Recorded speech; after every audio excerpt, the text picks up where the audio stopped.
Little Smoky River, you've been good to me.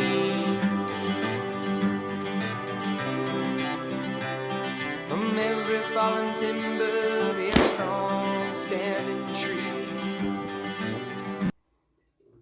Hey, how's it going, everybody? It's Dusty Tucker. I have another video for you guys today. If you guys watched the last video, it was just a kind of a catch-up on everything, kind of a recap video or about the channel and what happened where I was sick and everything like that. But that's all good and everything. If you guys saw that video, then you'll know where this video is leading to. I said once my shotgun comes in, I will be showing a video on what I got and what I did to it. I was gonna post a video on what I did to it, but I never thought to do it. I just kind of knew what I was going into and just kind of did it. I didn't even think to film it. But anyways, I said that I was gonna show my shotgun when I got it. So those of you that guessed, probably guessed the Stoeger, because I didn't say what shotgun it was. I wanted it to be sort of a surprise. I just got it a week and a half ago in the mail. This is the Stoeger Coach Gun Supreme model with the single trigger. I know that lots of people have issues with them, but I'm pretty much sure that I fixed it so I won't have any issues. So those of you that aren't familiar with Stoeger Coach Guns, they're made in Brazil and they're imported by Stoeger in Canada. So they've been around for quite a while now. You can get so many different variations of them. You can get the 410, the 20 gauge. They're all, I think this was actually a Coach Gun by factory. I didn't have to cut the barrels down, and I was sick of buying full length shotguns that I had to go to a gunsmith and get the barrels cut down. And I spent a lot of time before I decided to pull the trigger on a Stoeger. I spent a lot of time looking for older side-by-side shotguns because I wanted to have, for cowboy action, I wanted to have some shotguns with a bit of, antique qualities to them. And I wanted them to be, kind of haggard looking, because I have my pair of antiqued revolvers that I did. And I kind of wanted that haggard old look. But it just worked out that it was really hard for me to work on old guns, especially if there's not much information on them. Like I had a Spanish side-by-side that was made from, I think it was in the 30s or 40s, and the spring mechanism on the cocking hammers, they each had their own spring mechanism, unlike the Stoeger where it just has one spring, but I'll get to that later. But yeah, the Spanish side-by-side, it was a full-length shotgun. I got the barrels cut down on them and everything all filled in and nice and blued and everything. It looks pretty. But when I went to the shoots, when I would crack the barrel like this, it would want to close because there was so much spring tension.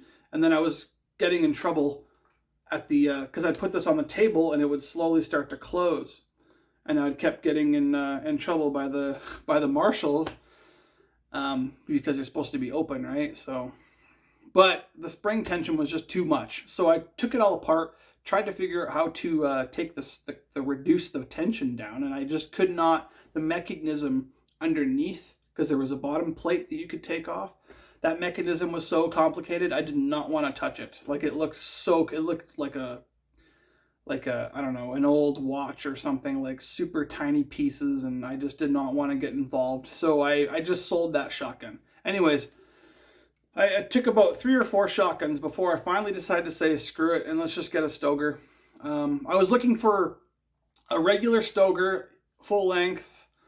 I didn't care. I wanted a Stoeger, but I was lucky I found this Coach Gun Supreme, and the model of the Supreme is just a single trigger, so you click it for one barrel and you click it again for another barrel. There's no button that you have to select which side you want to shoot.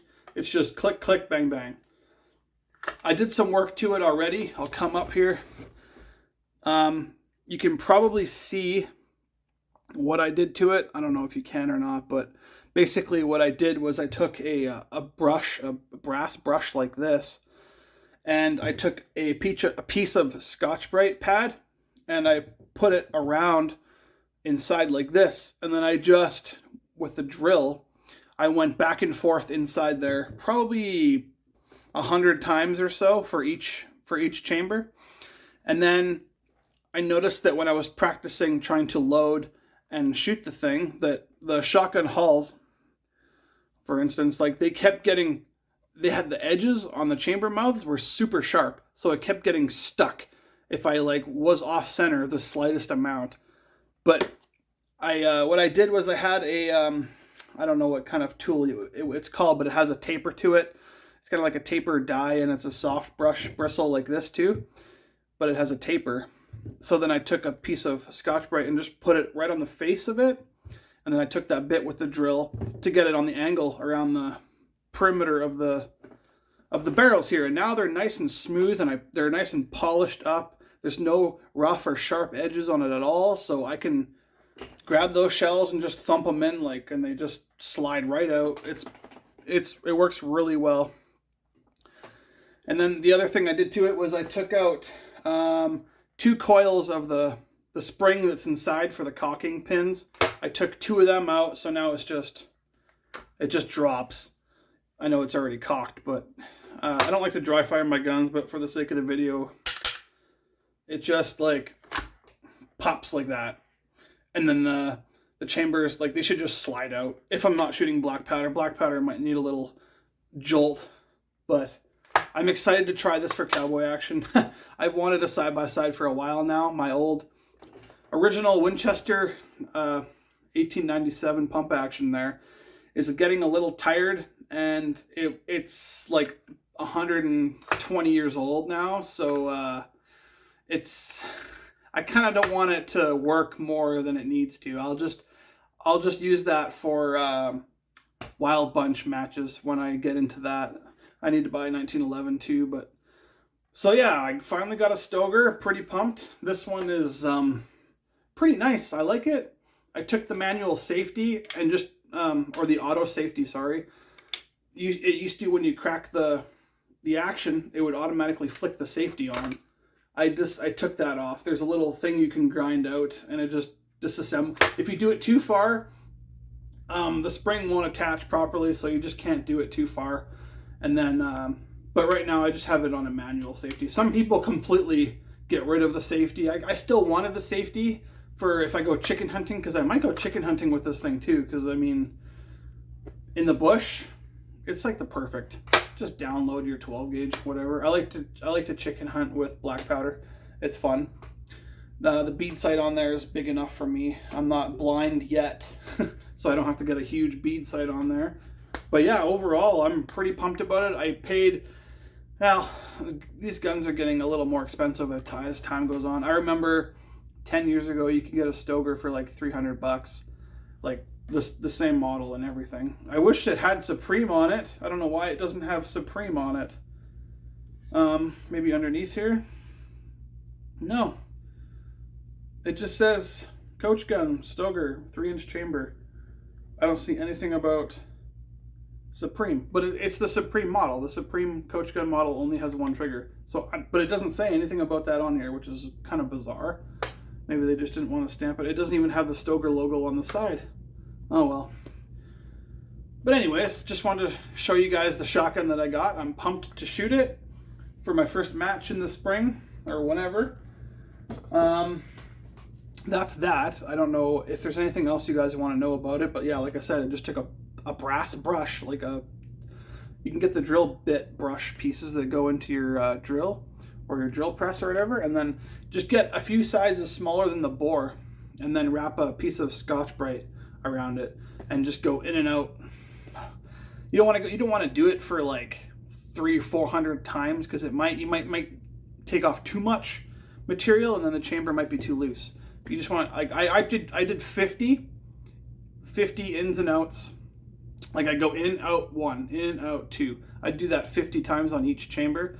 Took it out, shot it, made sure it was okay. Brought it back, it needed a little more, so I did it another 50 times, and then it was perfect. And then the sharp edges, I just kind of did that until it wasn't catching on the shotgun. You don't want to take too much because the rim needs to sit there. So some people have that almost like completely gone. I've noticed some people have, you can't tell. It's just like, it's flush, like on an angle. I can't really explain. It almost looks like it's filled in, and it's just like a complete flat surface. That's almost too much. I don't really like that. I like to have some area for the for the rim of the shell to sit on, not just a slope. Anyway, that's pretty much all I have for this video. It's going to be a shorter video today, but if you have any comments or suggestions on what you would like to see, I could do a disassemble video and kind of show you, but there's a few out there on YouTube already. I think there's at least 3 or 4 that I've seen about how to make this slicked up for cowboy action. I didn't do all of it. Oh, I guess another thing that I could show you is where I polished. This comes off so easy. I love this little lever mechanism. It's so nice. I polished, let me put this down for a sec here. I polished the metal on metal contacts. It may not look shiny, but that's because I have lithium grease on it.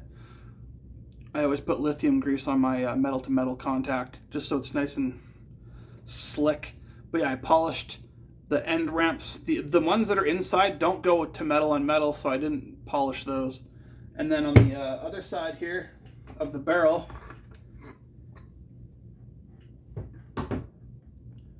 I polished these parts too. Only the metal on metal. So this ramp here, inside this little cup there, I polished those components. That's pretty much all that needs to get polished. I did take the extractor out and polish the stick part of it and the inside, so it has a lot less time or effort to travel for that. And then I polished the ramp on the receiver too, on both sides. That's pretty much all I thought you would really need to do. And yes, I like lithium grease, as you can tell. I find everything works so smooth for that. And I have that's pretty much it. I think I polished every metal to metal contact surface area.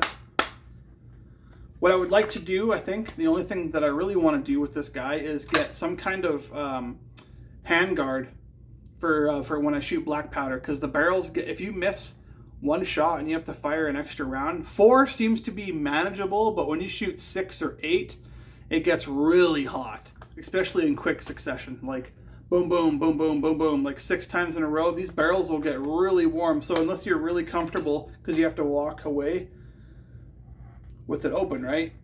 It's kind of hard not to grab the barrels, especially when you have a rifle in the other hand and you go back to your gun cart. Sometimes you'll grab it and it's like, whoo, like it's really warm for black powder. So I kind of want to get like a leather barrel cover or something like that, but I don't want to obscure, I want to be able to still see my bead sight. So I'm trying to think of a way to, I know you can buy the clip-on ones or whatever, but I don't know how I feel about that.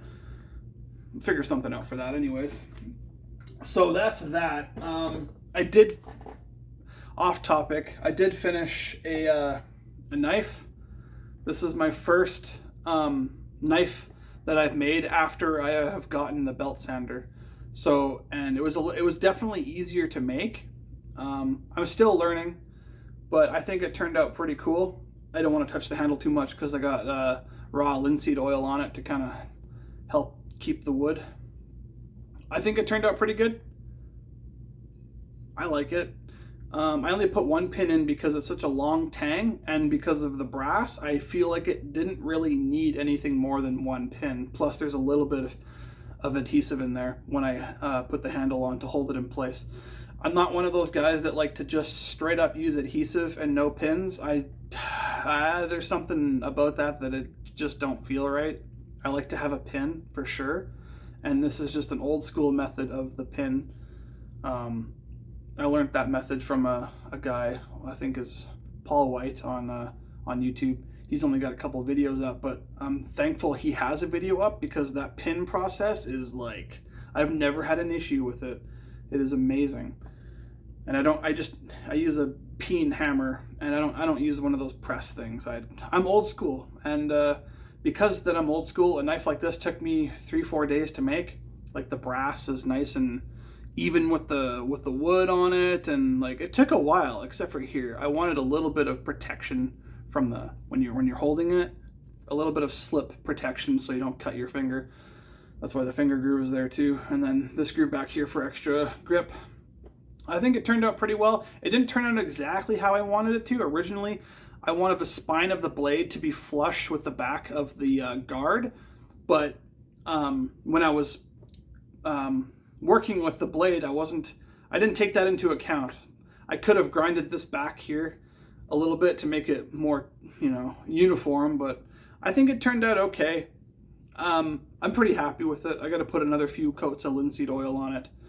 I'm still learning. I still got to put the edge is a lot straighter than trying to do it with a hand file. Like, this is almost like sell worthy, but I think I want to keep this one. I kind of like it. It's got a sharp spine for striking the ferro rods for bushcrafting and stuff. It's a pretty thick blade. I do like a meatier blade. I don't really like the thin, tiny blades unless it's like a needle knife to cut your patches and stuff on. But I just wanted to show you what that was, the crafting process of that. I might do a video of that later on if I get enough people interested, but I don't think there's more people are so interested in like the shooting and gun talk and reloading videos I've been finding. So we'll just see what happens. Like I said, this is just a hobby for me. So, but I think that's all I got for this video. Once again, pumped to get a Stoeger Coach Gun. There's this isn't off topic. This is, again, about the Stoeger.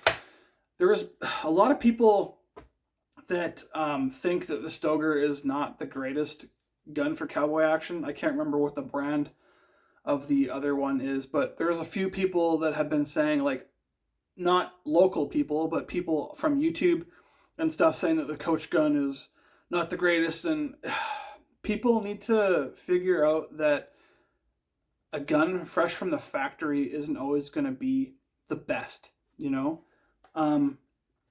Not every gun is hand tooled like they used to be. They used to be flawless, like back in the 1800s and stuff like that, when guns were actually handmade, instead of just stamped parts from a machine. But if you do what I did to this shotgun, it'll feel like $1,000 shotgun, no problem. Like, it's so mint. And I don't know, if you take care of your guns too, they'll last a long time. I always have extra oil in mine when I put it away for the winter. A little tip, off topic once again.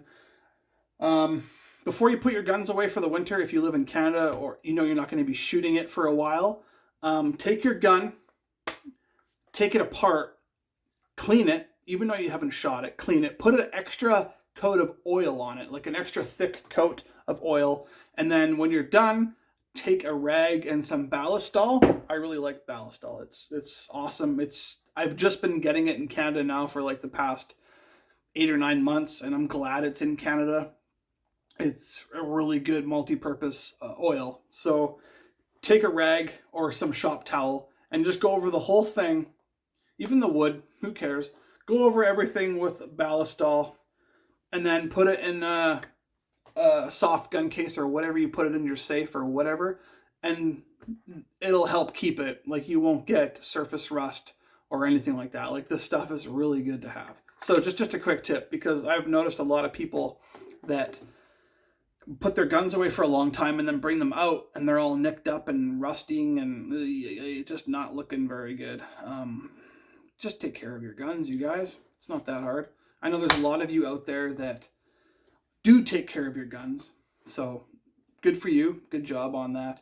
But if you don't, try to take better care of your guns. You may not, I don't know, maybe you have a different mindset of like, well, it's built strong and rugged, I shouldn't have to look after it. No, you should still look after it. It's like your house. If you have an old house and it's built of fir wood, you can't just let it sit for 60 years without doing any maintenance to it. You're still going to have to do maintenance, like same with shotguns and any kind of rifle or pistol. Anyways, until next time, Dusty Tucker signing out. Like I said, if you got any questions or comments or anything, go ahead, and we'll see you next time.